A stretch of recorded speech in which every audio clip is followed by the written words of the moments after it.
교재는 3193페이지.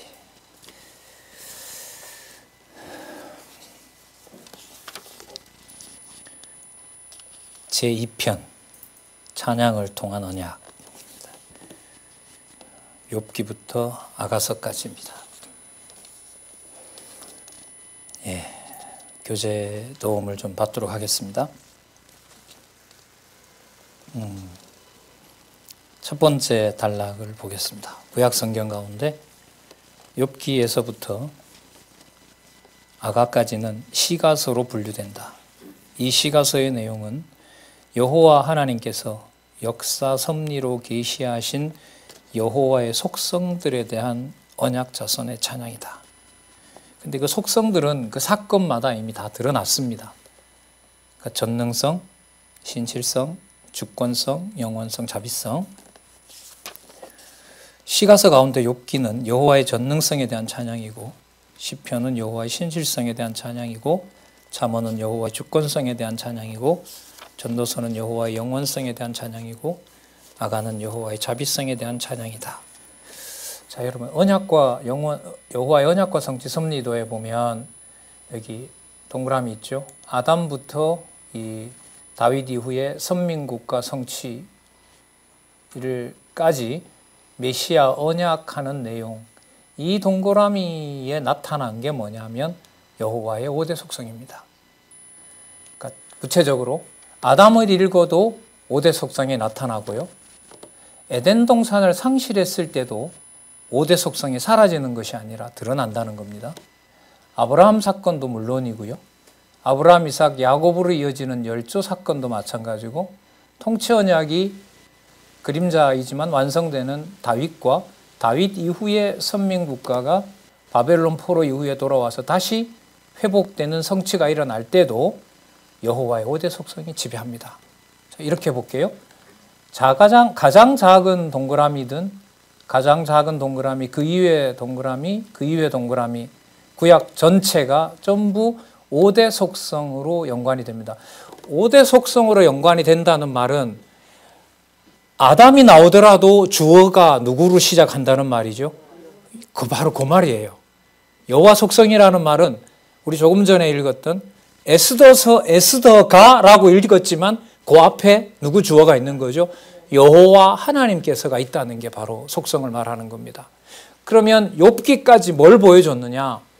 아담 이름이 나와도 그 이름 위에, 또 그 이름 앞에, 문장으로 보면 그 이름 앞에, 상황으로 보면 위에, 창세 전에 누가? 여호와 하나님께서.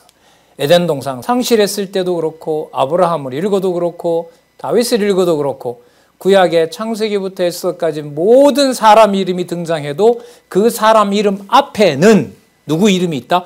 여호와 하나님께서. 그게 여러분 강론집 아니에요. 강론집에서 이걸 강조하고 있는 거죠. 한 번도 빼놓지 않고요. 자, 그렇다면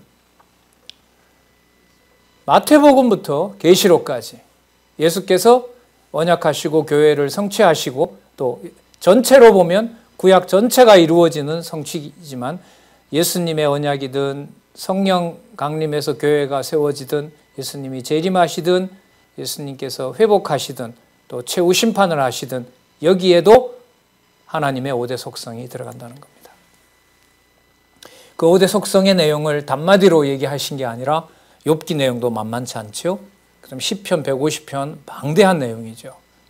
그리고 잠언도 작은 분량은 아니고요.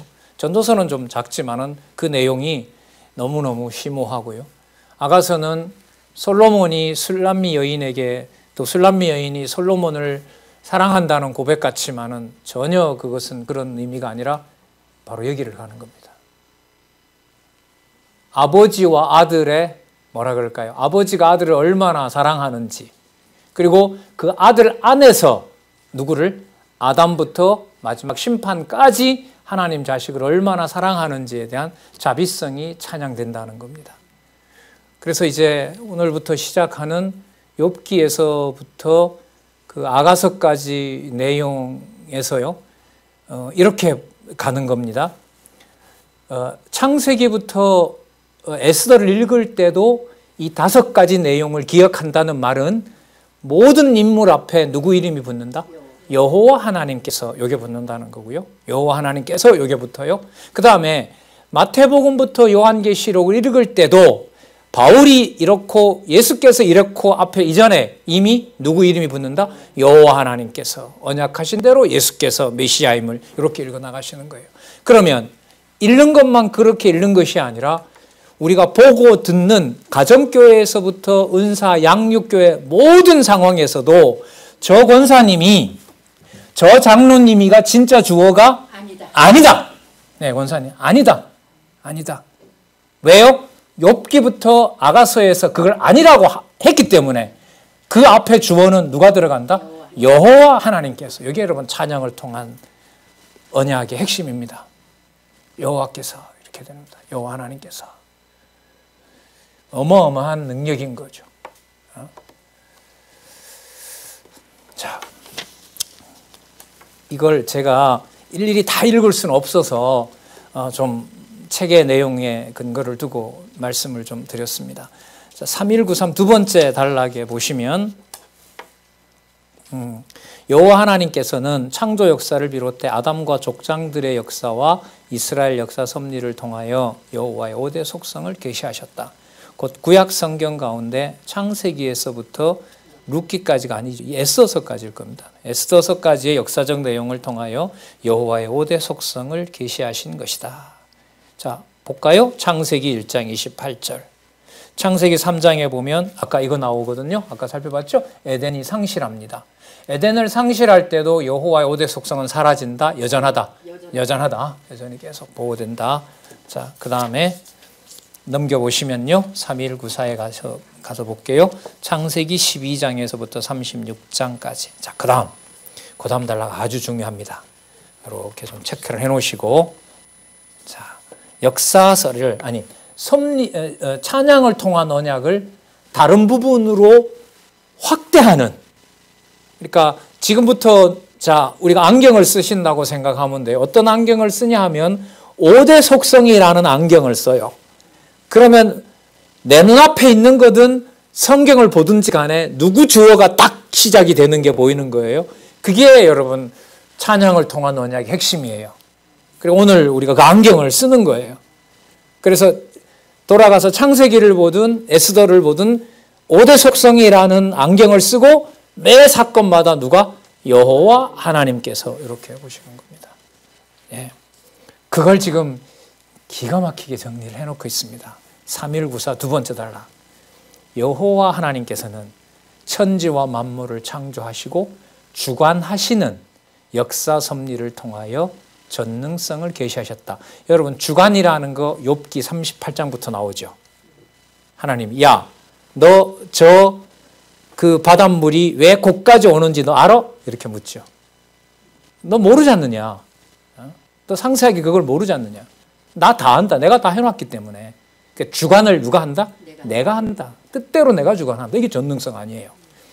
주관하시는 역사 섭리를 통하여 전능성을 계시하셨다. 그리고 만사를 언약대로 이루어 주시는 역사 섭리를 통하여 신실성을 계시하셨다.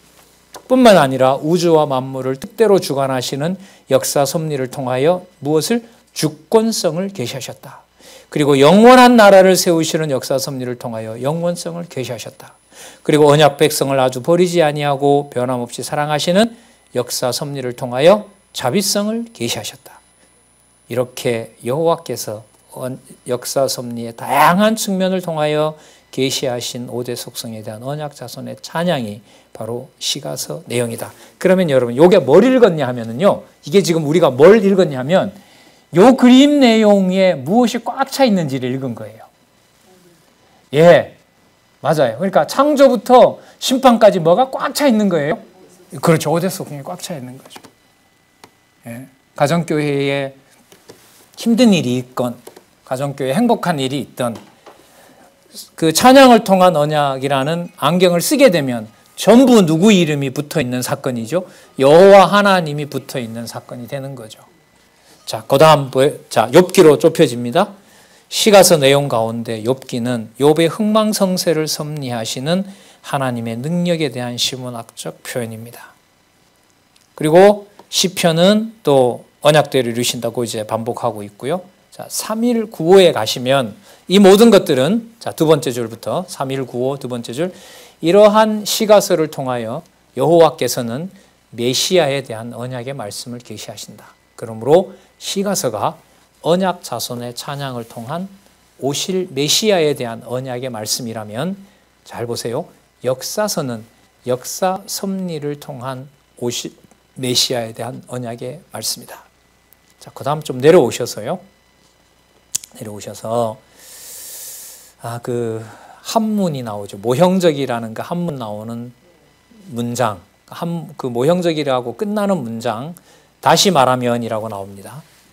찾으셨습니까? 다시 말하면 여호와께서 이스라엘 열조에게 세우신 모형적인 3대 언약의 말씀대로 언약 자손을 번성케 하시고 가나안 땅을 정복하게 하셔서 다윗 왕국을 세우도록 섭리하셨다. 그 다음 이것은 여호와께서 둘째 아담, 마지막 아담 메시아를 보내어 신령한 언약 자손을 번성케 하시고, 신령하다는 말은 육적인 것에 매인다 안 매인다? 안 매인다. 그게 신령한 의미예요.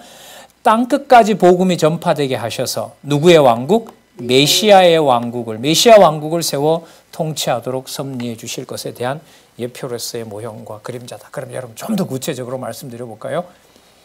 욥기 1장 내용을 읽든 아가서 마지막 8장 내용을 읽든 매 사건에서는 누구의 왕국에 대한 언약?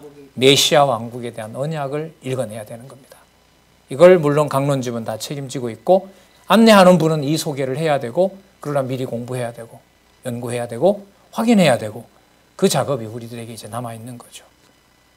그러니까 여러분 이 책의 특징이 어떤 특징인가, 제 말이 맞나 아닌가 여러분들 한번 대답을 해보세요. 어떤 페이지 한 페이지를 읽어도 이 그림 전체가 다 나온다 안 나온다? 나온다. 예. 그러니까 한 페이지를 읽든 9882페이지를 읽든 어느 페이지를 읽든 모든 페이지가 여호와의 언약과 성취 섭리도. 왜냐하면 이 여러분 여호와의 언약과 성취 섭리도가 한눈에 보는 의미 분석 성경 개론의 요약이거든요. 그래서 제가 말씀 많이 들었잖아요. 대학 때 이걸 이제 처음 봤는데 94년도 그 2차, 3차 개정판에 이게 처음 나오는가 그래요. 그래서 그때 대구에서 공부할 때 목사님 오셨더라고요. 그래서 공부 그래도 좀 했다고 요 그림 딱 펼쳐가지고 제가 보여드리면서 이 그림은 몇 장 몇 절에 근거하는데요? 이렇게 물었어요. 여러분 이게 말이 돼요? 안 돼요? 안 되죠. 난 그때는 그건 제 딴에는 굉장히 수준 높은 질문인 줄 알았다고. 아니잖아요. 9882페이지까지 전체를 담아놓은 그림도 되고 9882페이지까지 매 페이지마다 뭐가 나오는, 이게 다 나오는 거죠. 그러니까 그때 목사님이셨는데요. 박 목사님이 그때 이제 저를 쳐다보고 했던 말이 아직도 생생해요. 뭐라고 했냐면 공부나 좀 더 하지. 그러니까 이 말은 다르게 보면 한 부분에만 보고 맞추려고 하지 말고 이 그림을 그리는 것은 적어도 도표는 창세기부터 계시록까지 개론 전체가 봤기 때문에 이걸 한 건데 그걸 몇 장 몇 절이라고 부르면 내가 대답을 내 의도를 잘못 봐서 내 의도를 잘못 읽고 있는 거다, 이런 질문이 되는 거죠. 예. 그래서 참 저도 둔하죠. 이게 30년 지나서 이게 겨우 들어오니까, 물론 오래 들어온 건 아닌데 한 10년 전에 여기 와서 이제 가열차게 공부했죠. 그때 뭐 연구소에서 연구비 후원하시는 게 이제 성경신학 몰두하라고 한 거기 때문에 학교 다니는 거 빼고는 이제 봤는데, 그러니까 저는 이제 한 달록이 끝날 때마다 이 그림으로 내가 지금 공부한 내용이 이 그림하고 연결이 어떻게 되지? 이렇게 물을 수밖에 없어요. 왜냐하면 저자가 이 내용이 바로 의미분석 성경 개론의 압축이라고 하니까 어떤 건 되고 어떤 건 안 되고 하면 안 되잖아요. 그렇게 하면 안 돼요. 그렇죠. 다 연결이 돼야 되니까. 그럼 여러분 욥기에서부터 시작하는 5대 속성은 그야말로 이 그림이 한 번만 나온다, 매번 나온다, 매번 나온다, 이렇게 보시면 돼요. 왜냐하면 욥기부터 아가서는 이 본문에 나옵니다. 모든 사건들이 역사 섭리의 바탕을 둡니다. 역사 섭리의 바탕을 두니까 어디에서부터 어디까지죠? 창세기에서부터, 아니 요한계시록이 아니고 구약으로 보면 섭리를 통한 언약, 역사 섭리니까 창세기부터 어디까지? 에스더서까지. 조금 전에 살펴본 에스더서까지의 바탕을 둔다라고 합니다. 자, 그러니까 이게 쉽진 않죠. 욥 사건을 읽으면서 창세기에서부터 에스더서까지 내용이 머릿속에 쫙 지나가야 되니까 이게 쉽지는 않아요. 그래도 오늘 이제 권사님이 여러 번 반복하고 자꾸 연결을 시킴으로 머리에서 어떤 방향으로 공부를 하는지가 유익하셨다고 얘기를 하시니까요. 어쨌든 지속적으로 이제 찬양을 통한 언약에서 관심을 가질 내용은 창세기에서부터 에스더까지 살펴봤던 모형적인 3대 언약을 실체적 언약으로 이루실 메시아의 언약과 어떻게 관계가 되느냐, 여기에 초점을 맞추시면 되는 거예요. 과거에 다윗이 나온다고 해서 뭐 그냥 무조건 신약 구약으로만 돌아가서는 되는 일이 아니에요. 진짜 어마어마한 내용이죠, 이 내용은.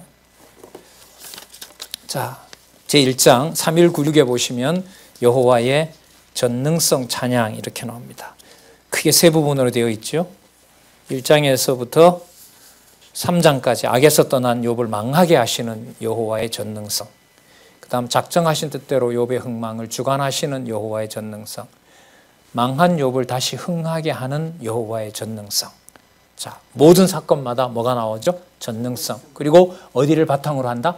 창세기부터 에스더서까지. 그러니까 여러분, 만약에 영특한 손자나 손녀 같으면 할머니가 성경 얘기를 하고 이 구도를 설명하면 딱 이렇게 묻죠. 할머니, 만약에 할머니 말씀이 맞다면 아브라함 사건에서도 5대 속성이 나와야 되잖아요. 나와야 되지. 그러니까 아브라함이 남 부인을 사라라고,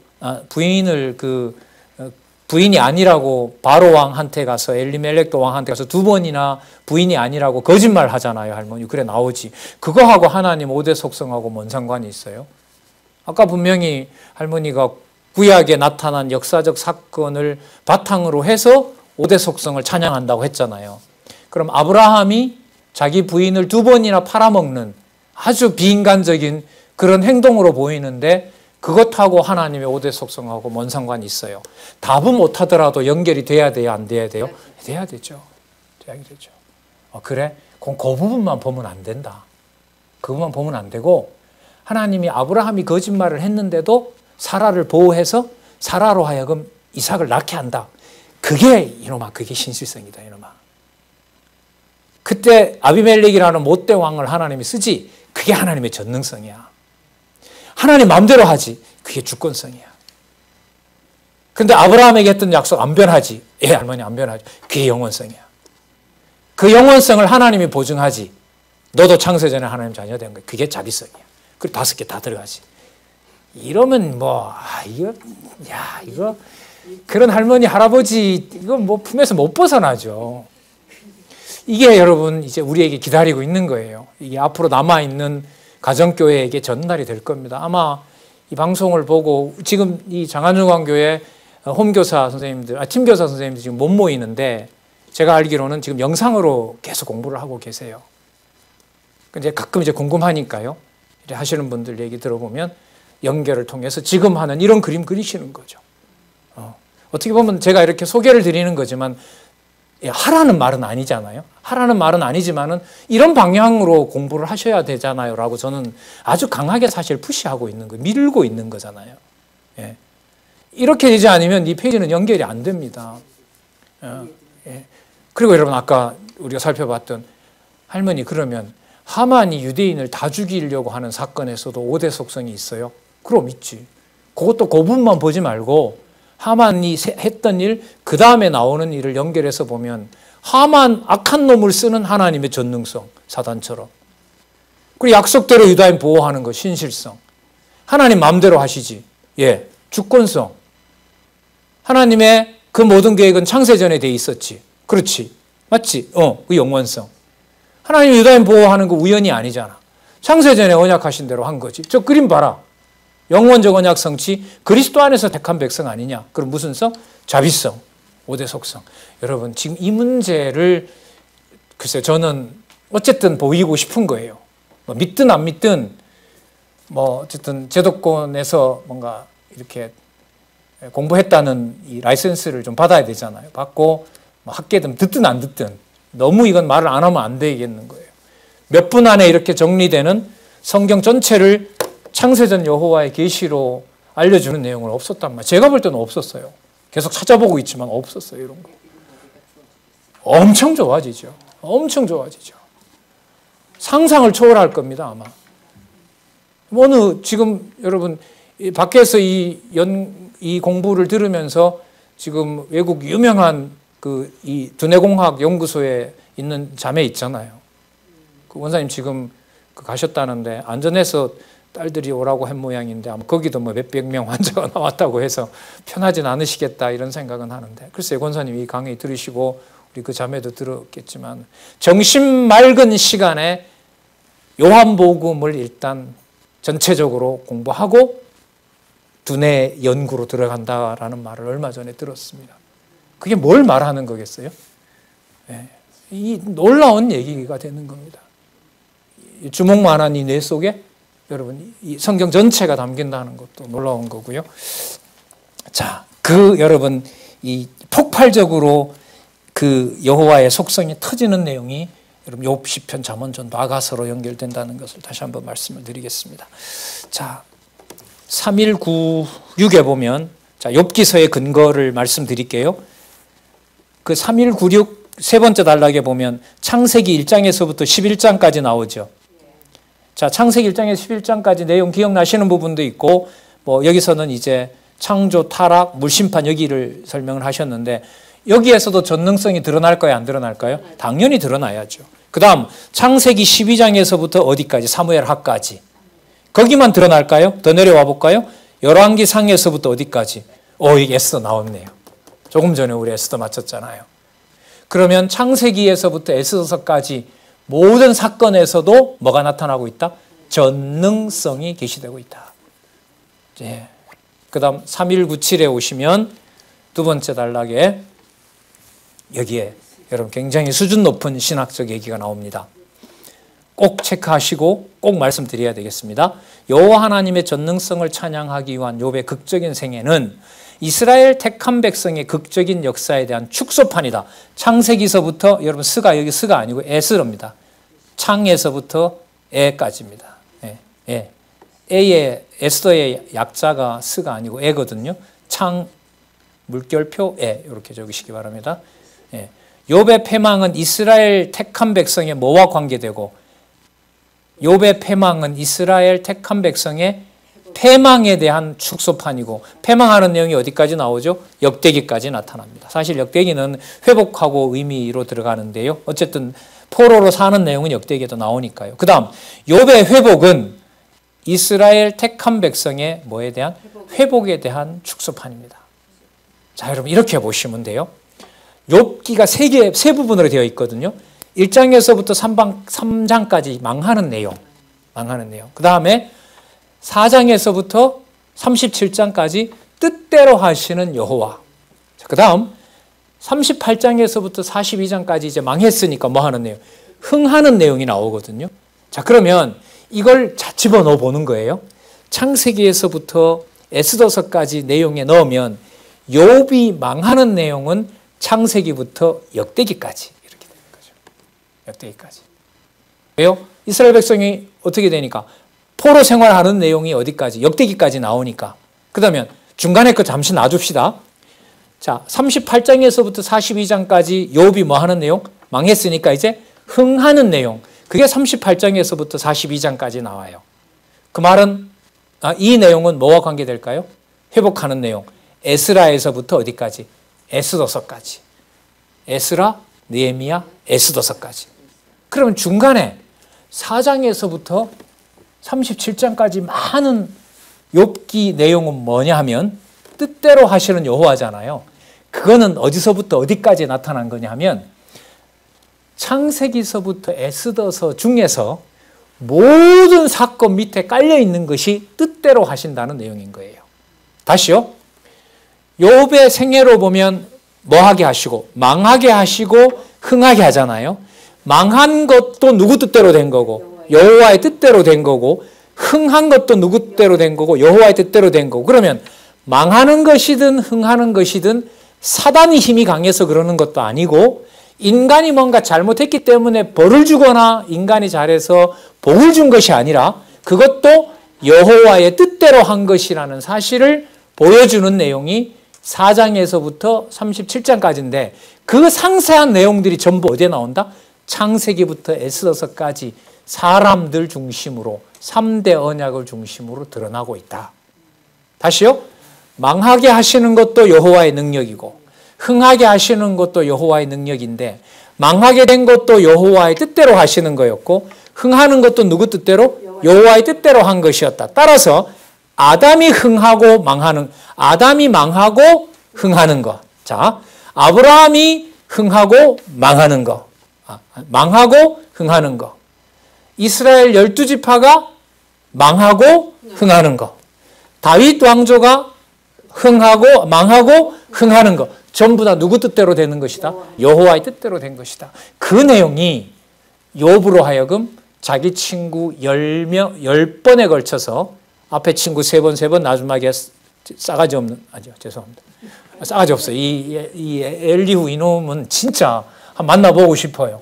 아주 이게 어른도 몰라보고 진짜 그런데 하는 말로 보면 욥이 하는 말하고 거의 95% 이상 똑같은 말을 하는 놈이라고 하면 좋겠는데 요 인간 요거 어쨌든 10번에 걸쳐서 그 죽어가는 이 뼈밖에 남지 않는 욥과의 논쟁 속에서 남아있는 목숨으로 무엇을?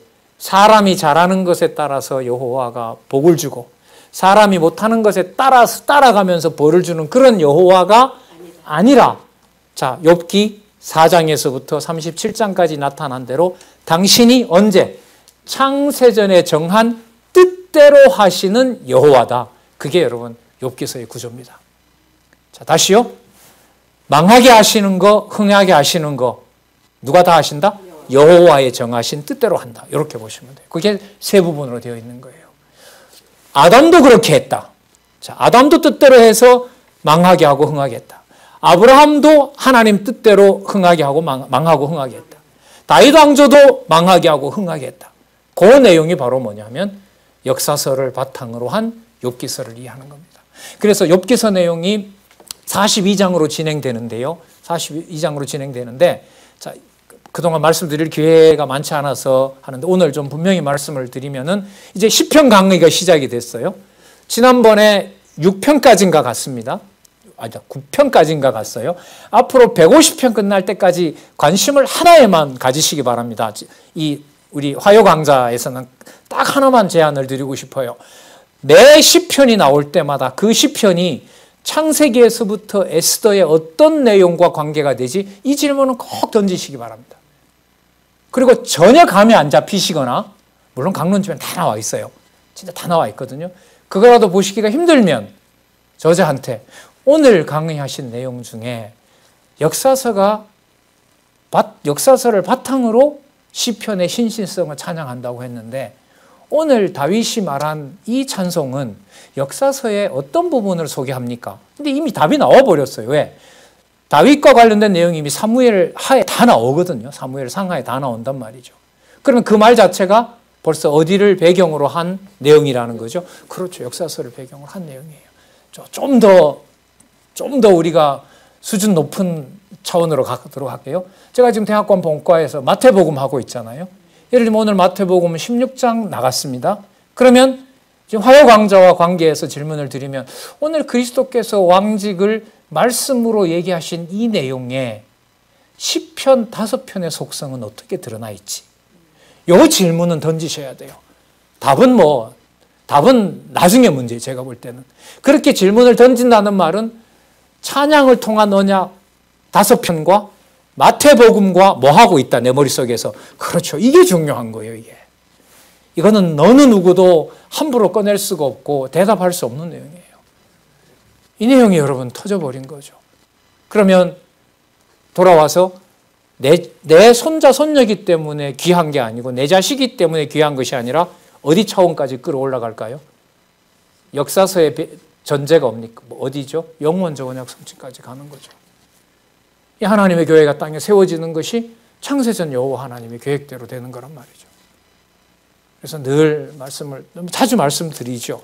성경신학을 통해서 교회는 너무 귀하고 너무 엄격해지고 함부로 할 수 없는 그곳 교회. 이 진리를 훼손하는 것에서는 한 채 양보도 하고 싶은 마음이 없는 그런 마음이 생기는 거죠. 내가 지켜야 되겠다는 것이 아니라 너무 명확하고 함부로 건드릴 수 없는 거기 때문에. 자, 이 부분 잠시 또 보도록 하겠습니다. 창세기부터 에스더까지 다 들어갔죠? 그 3197에 보면, 예. 자, 여기 스가랴가 아니고요. 여기가, 에스라 맞네요. 에스라, 느헤미야, 에스더. 자, 따라서 이스라엘 택한 백성의 패망과 회복이 장차 오실 메시아의 죽으심과 뭐라고요? 부활에 대한 예표로서의 모형과 그림자라고 한다면 그 축소판인 욥의 고난과 회복 역시도 메시아의 죽으심과 부활에 대한 예표로서의 모형과 그림자이다. 자, 밑에서부터 세 번째 줄요.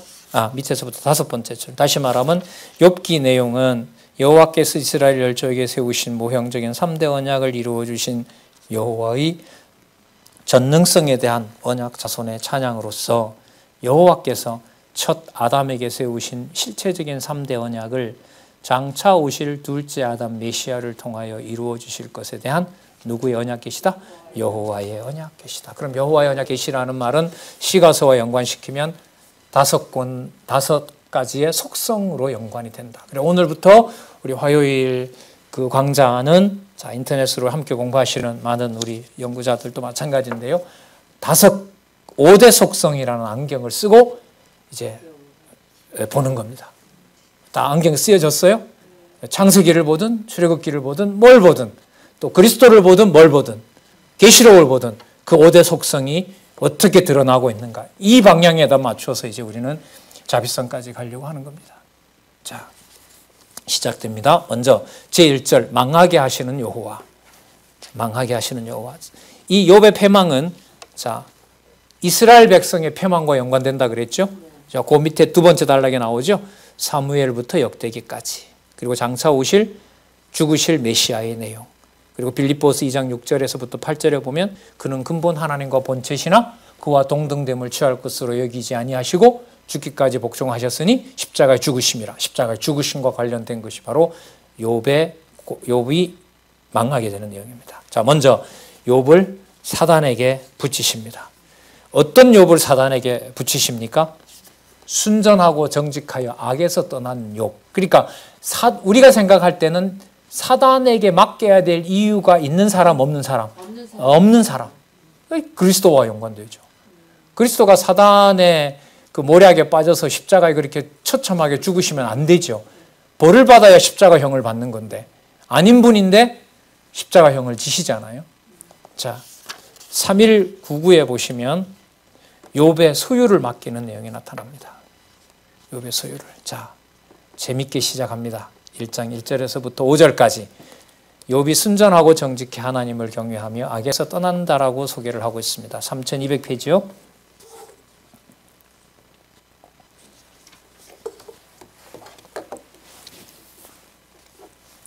우스 땅에 욥이라 이름하는 사람이 있었는데, 자, 우스 땅은 그 밑에 보면 나오죠. 에돔 땅입니다.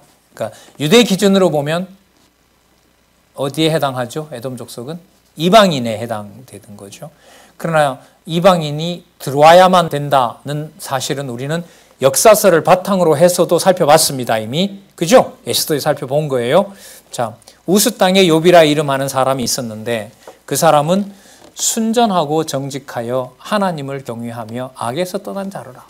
그럼 악에서 떠나 있으니까 악한 세력에 맡기면 돼요? 안 돼요? 안 되죠. 우리 기준으로 보면. 여러분 순전하다는 말은 무슨 뜻이냐면요. 완벽한 거예요. 쉽게 말하면. 완벽해요. 완벽해요. 그 다음에 정직하다는 거잖아요. 하나님 앞에 매사가 다 올바라요. 그러니까 하나님이 보실 때도 만족스럽고 주위에 있는 사람이 볼 때도 완벽한 사람인 거예요. 그래서 나중에 이제 욥이 자기가 범죄하지 않았다는 거 설명할 때 보면 어떤 표현까지 소개를 하냐 하면은요. 내가 나타나면 길거리 가던 사람들이 다 손으로 입을 막았다 그래요. 왜냐하면 요 봤다 이러는 거죠. 쉽게 말하면. 우리 왜 그 10대도 아니죠. 5, 60대 막 할머니들도 막 고함을 지르니까 요새는. 그 연예인들이나 왜 자기 좋아하는 왜 그 20대 불렀던 오빠가 60대 불러도 할머니가 돼서도 오빠라 부르더라고요. 보니까. 그 여러분 여기 가까운 데 있잖아요. 올림픽 광장 같은 데 가서 보면 뭐예요?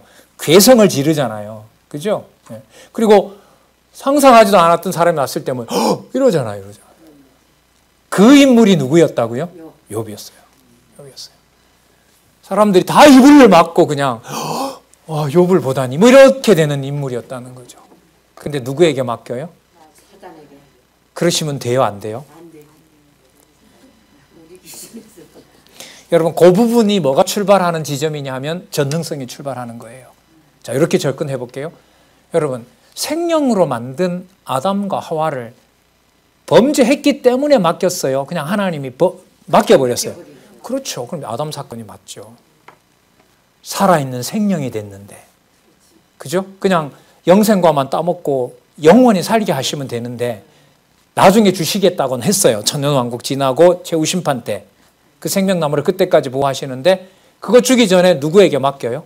그렇죠. 하나님이 지으신 들짐승 가운데 가장 강교한 뱀에게 생명인 아담과 하와를 맡기잖아요. 그럼 욥기 출발하고 창세기 출발하고 같이요. 너무 같죠. 그 다음에 예수 그리스도께서 갈릴리에 등장하시면서 가장 먼저 마태복음에 보면 예수 그리스도를 높이는 것이 아니라 누구에게 맡겨요? 사단에게 맡겨서 3번의 시험 받게 하잖아요. 예수님의 심성을 하나님이 파악이 안 되니까 너 잘하는지 못하는지 알려고 맡긴 걸까요? 아니면 약속하고 정한 대로 사단에게 맡긴 걸까요? 그렇죠. 두 번째죠. 똑같아요. 똑같습니다. 그러니까 여기서 입을 함부로 이렇게 열 수 없는 이유가 저 사람은 저랬기 때문에 저런 벌을 받는다. 이게 성립을 하지 않습니다. 그렇게 보인다 하더라도 그 원천은 누가 하시는 거죠? 여호와께서 이렇게 잡으셔야 돼요. 이게 굉장히 엄격한 복음입니다. 예, 진짜. 자, 2절에 보면 그 소생은 남자가 7, 여자가 3, 그 소유물은 양이 7천, 약대가 3천, 소가 500결이요, 암나귀가 500이요, 종도 많이 있었으니 이 사람은 동방 사람 중에 가장 큰 자라. 동방은 여러분 이방인이라는 말에 분명한 표현이에요. 그 동방은 누구 기준일까요? 유대 땅 기준인 거예요. 이스라엘 땅 동방이니까요. 에돔 땅이 거기에 있거든요. 그러니까 아브라함 후손 중에 어떤 이름을 가진 자가 이런 사람이었다. 이렇게 나오면 저는 제일 편할 것 같아요. 이게 참 불편하더라고요. 저는 이 욥기의 이 등장인물 자체가. 에돔 족속인데. 그리고 여러분 선지서나 역사서 보면, 특히 선지서에 보면 에돔 족속은 굉장히 야비한 족속이에요. 그 아수르부터 이제 쳐들어오잖아요. 아수르부터 쳐들어오면 그 외국의 강한 세력들이 쳐들어오면 도망가야 되잖아요. 도망가는 자들을 숨어 있다가 잡아다 블레셋에 팔아먹는 족속이에요. 에돔 족속이. 그래서 뭐라고요? 시읒 2개 쓴 그런 놈이 맞아요. 이게. 그런데 여기에 하나님이 누굴 숨겨놓고 있었어요? 순전하고 정직하여 하나님을 경외하며 악에서 떠난 자가 있는 거예요. 127도 어딘가에가 아니죠. 127도에 있는 성도는 하나님이 창세전 자신의 자녀로 봤을 때는 전부 순전하고 정직하여 악에서 떠난 자인 거예요. 우리가. 왜냐하면 우리를 무슨 조건 보고 택한 게 아니잖아요. 하나님께서 그리스도 안에서 우리를 에베소 이방인들처럼 우리도 택한 거 아닙니까? 자, 어느 정도로 완벽한지 설명을 계속하고 있어요. 부를 보더라도 누구도 쫓아올 수 없고 그 성품으로 보면 완벽하고 하나님 앞에서 얼마나 완전한 자인가 한번 볼까요? 자, 5절, 4절 그 아들들이 자기 생일이면 각각 자기 집에서 잔치를 베풀고 그 누이 셋도 청하여 함께 먹고 마심으로 그 잔칫날이 지나면 욥이 그들을 불러다가 성결케 하되 아침에 일어나서 그들의 명수대로 번제를 드렸으니 이는 욥이 말하기를 왜 그렇게 하느냐 혹시 내 아들들이 뭘 하지 않았을까? 죄를 범하지 않았을까? 또 죄를 범하여 마음으로 하나님을 뭐 했을까? 배반하였을까 함이라. 욥의 행사가 항상 이러하였더라. 그러니까 완벽하죠. 가진 것도 완벽하고 부러울 게 없고 하나님 앞에서도 완벽하고 자녀들에 대해서도 아버지로서 완벽한 거고 왜? 그 자녀들이 항상 여호와를 경외하는지 안 하는지를 거기에만 관심을 가지고 있는 진짜 아버지인 거죠. 완벽한 자인 거죠. 그러면 욥기는 제가 볼 때 여기서 끝나야 돼요. 자, 한번 말을 만들어 볼게요. 이와 같이 이방 자손 중에도 여호와의 마음을 만족시키는 자가 있었더라. 따라서 나중에 그리스도가 오셔서 뽑을 신령한 자손들은 이방인 중에서도 이렇게 거룩한 백성들이 뽑아진다. 1장에서 여기까지만 끝났으면 근데 아니잖아요, 이게. 아니잖아요. 참 괴롭더라고요, 저는 이게. 근데 왜 맡기냐 말이죠. 1장 6절 볼게요. 하루는 하나님의 아들들이 와서 여호와 앞에 섰고, 자, 여호와라는 말이 나옵니다, 이게. 여호와라는 개념이 가장 많이 나오는 부분이 지금 사단과 연관되어서 나오는 개념. 이건 의도적으로 기록하도록 하신 거예요. 그러니까 무슨 뜻이냐면 사단이 아무리 욥을 괴롭혀도 여호와임의 변동이 또 없다. 아무리 아수르가 망하게 하고 바벨론이 망하게 하고 로마가 짓밟아도 하나님의 영원한 나라 메시아의 왕국은 번성한다 안 한다? 번성한다. 제가 볼 때 그 의도가 있는 것 같아요. 계속해서 여호와 이름이 반복이 됩니다. 하루는 하나님의 아들들이 와서 여호와 앞에 섰고 사돈도 그들 가운데 왔는지라 여호와께서 사단에게 이르시되 좀 가만 계시지 뭐하러 사단을 불러요. 여호와께서 사단에게 이르시되 내가 어디서 왔느냐? 사단이 여호와께 대답하여 가로되 땅에 두루 돌아 여기저기 다녀왔나이다. 여호와께서 계속 강조합니다. 계속 이 주어를. 여호와께서 사단에게 이르시되 그러면 이 일은 누가 하고 있다는 거예요 지금.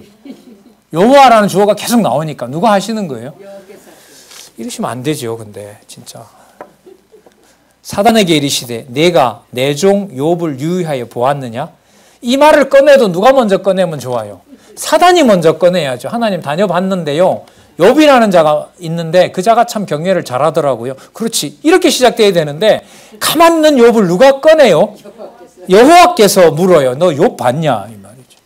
그럼 여러분 사단은 처음부터 살인한 자이기 때문에 무슨 정보를 듣잖아요. 그러면 그 언약 자손들을 살리려고 할까요? 죽이려고 할까요? 그게 생겨 먹은 거거든요. 우리 그 할머니들 그런 말 하잖아요. 생긴 대로 논다고. 그 생겨 먹은 대로 노는 거죠. 이 사단은. 예, 처음부터 살인한 자니까 죽이려고 하는 거 아니겠습니까? 그와 같이 순전하고 정직하여 하나님을 경외하며 악에서 떠난 자가 세상에 없느니라. 9절 보세요. 사단이 여호와께 대답하여 가로되 이게 가만히 있지 말이죠. 가만히 있을 수 없어요. 천사들은 가만히 있죠. 하나님의 다른 아들들 천사들은. 근데 얘는 이걸 아멘 못 받아들이거든요. 이 생겨 먹은 게. 에이, 그럴 리가 있겠습니까? 하나님 이렇게 해보세요. 그거 배반할 겁니다. 이 사단이 하는 일인 거예요. 사단이 여호와께 대답하여 가로되 욥이 어찌 까닭 없이 하나님을 경외하리이까? 그 뭐가 있으니까 경외한다. 그 까닭이 있으니까 한다. 아까 뭐처럼 많은 걸 줬으니까 한다. 10절 그와 그 집과 그 모든 소유물을 산울 울타리로 두루심이 아니니까 주께서 그 손으로 하는 바를 복되게 하사. 여러분 사단도 정확하게 알고 있습니다. 욥이 복받은 것을 누가 주게 하셨다? 여호와께서 줬다는 것을 사단도 증거합니다. 예. 그 소유물로 땅에 널리게 하셨나이다. 여기서 하고 입을 딱 닫게 하셔야 되는데 하나님이 더 얘기하게 놔둬요. 11절 이제 주의 손을 펴서 그의 모든 소유물을 치소서. 그러니까 흥했기 때문에 부자가 됐기 때문에 하나님을 경외하기 때문에 망하게 하면 뭐 하지 않을 거다? 여호와를 섬기지 않을 거다. 그러면 사단은 무슨 계략을 꾸미느냐? 그 욥이 죽게 되면 언약 자손의 씨는 존재해요, 안 해요? 안 해요. 이게 사단이 하는 일이거든요. 근데 그 일이 성공해요, 실패해요? 실패할 수밖에 없죠. 과정으로 보면 누가 이기는 것처럼 보여요? 사단이 이기는 것처럼 보이죠. 여기에 여러분 성경 지식이 절실한 거죠. 성경 지식이 절실하다는 것은요, 문자를 읽는다는 게 아니라 하나님께서 깨닫게 해주셔야 돼요. 믿어지게 해주셔야 된다는 거죠. 11절, 이제 주의 손을 펴서 그의 모든 소유를 치소서. 그러니까 사단이 말이 교묘하죠. 제가 가서 좀 쳐볼까 이렇게 안 해요. 그러니까 하나님이 까닭을 만들어서 욥이 섬기기를 잘하니까 하나님이 그 까닭, 하나님을 좋아하는 까닭을 없애보세요. 누가? 하나님이 이렇게 나가거든요. 여러분 하나님 같으면 어떻게 대답하겠어요? 그러면 사단은 또 뭐라 하는 줄 아세요? 제가 얘기 시작한 거 아니잖아요. 누가 시작했어요? 하나님이 시작하신 거 아니에요. 제가 뭐라 그랬어요? 다 빠져나가겠죠. 아주 직접적인 이 대화예요. 사실 여기 보면. 그러나 누구 아래? 여호와의 그야말로 장중 아래 있는 거죠. 손아귀에. 이제 주의 손을 펴서 그의 모든 소유물을 치소서. 그리하시면 정령 대면하여 주를 뭐 한다? 욕합니다. 하나님을 욕할 겁니다. 한번 쳐보십시오. 여호와께서 사단에게 이르시되 내가 그의 소유물을 다 누구 손에? 내 손에. 이러시면 안 되지 않아요? 저는 이것도 참 많이 걸린 구절이었어요. 11절 얘기가 끝나면은요, 제가 볼 때는 야 조용히 해. 욥은 내 자식이고 내가 관리하기 때문에 네가 뭐라고 하든 무슨 말을 하든 내 자식이야. 너 꺼져 임마. 이러면 좋은데 12절에 보면 내가 그 소유물을 다 네 손에 맡긴다. 누구 손에다가? 사단에게 맡긴다는 거죠. 오직 그의 몸에는 내 손을 대지 말지니라. 사단이 곧 여호와 앞에서 물러가니라. 사단에게 맡겨버립니다.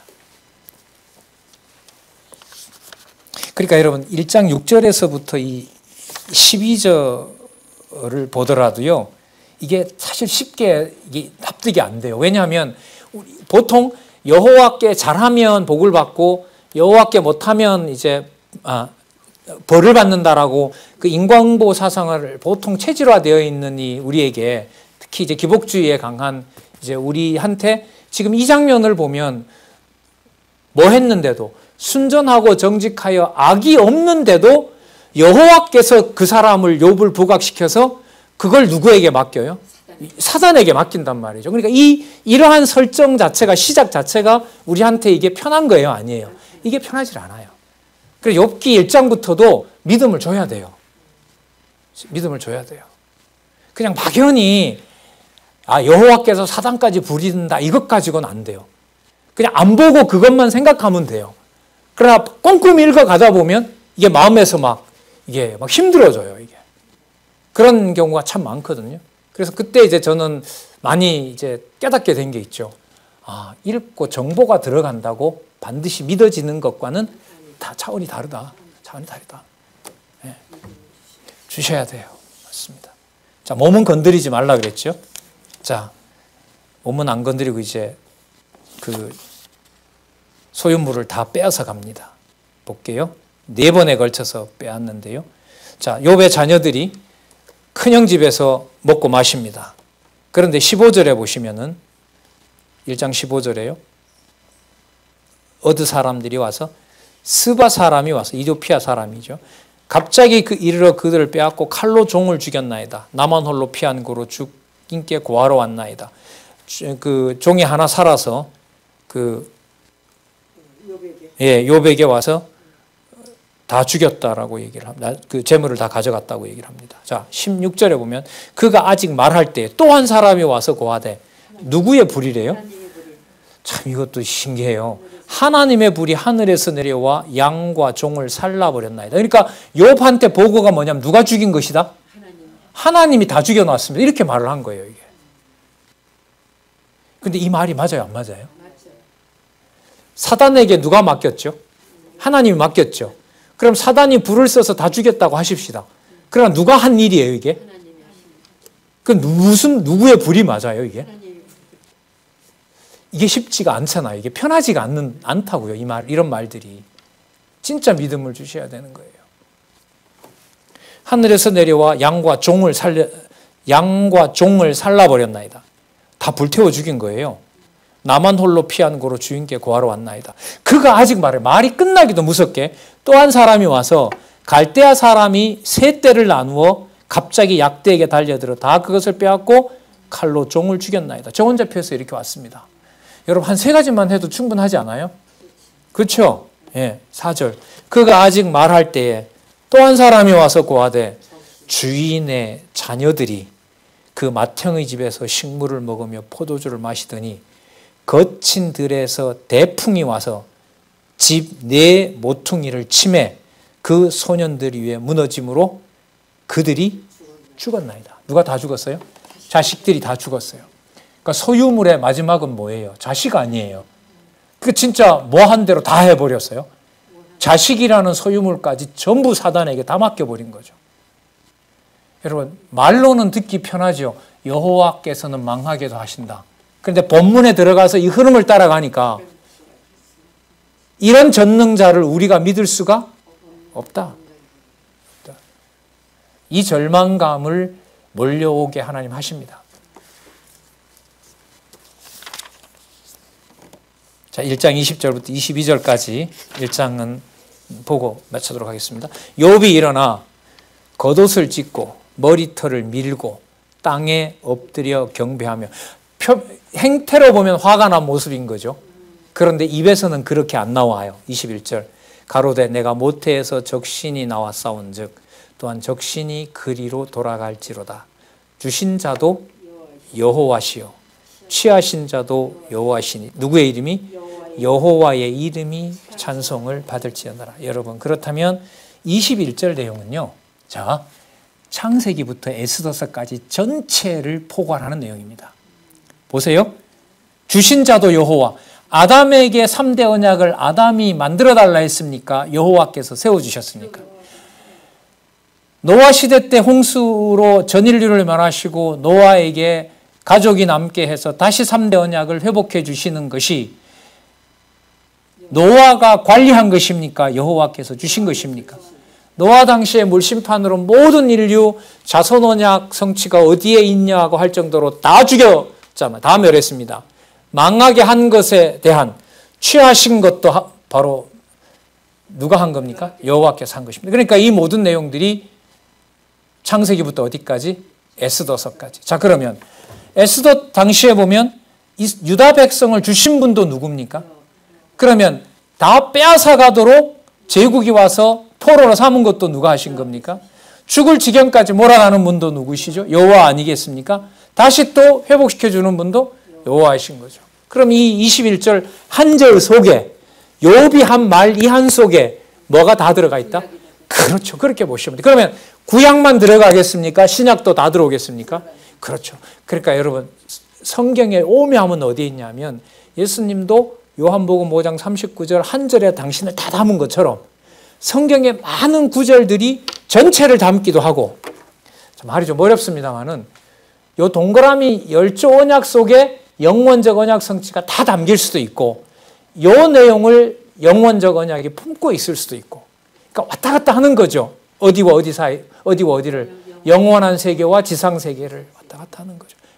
눈을 돌리면 누가 있고 옆에 그리스도가 통치하고 있고 22절 이 모든 일에 욥이 범죄치 아니하고 하나님을 향하여 어리석게 원망하지 아니하니라. 그래서 욥은 순전하고 정직하여 하나님을 잘 섬겼더라. 끝. 이러면 좋아요. 저는. 근데 또 아니에요. 하나님은 또 사단에게 또 진짜 힘들어요. 무슨 내용 나오시는지 궁금하시죠? 이미 원로를 통해서 우리가 너무나 욥기 내용을 강의를 잘 들었어요.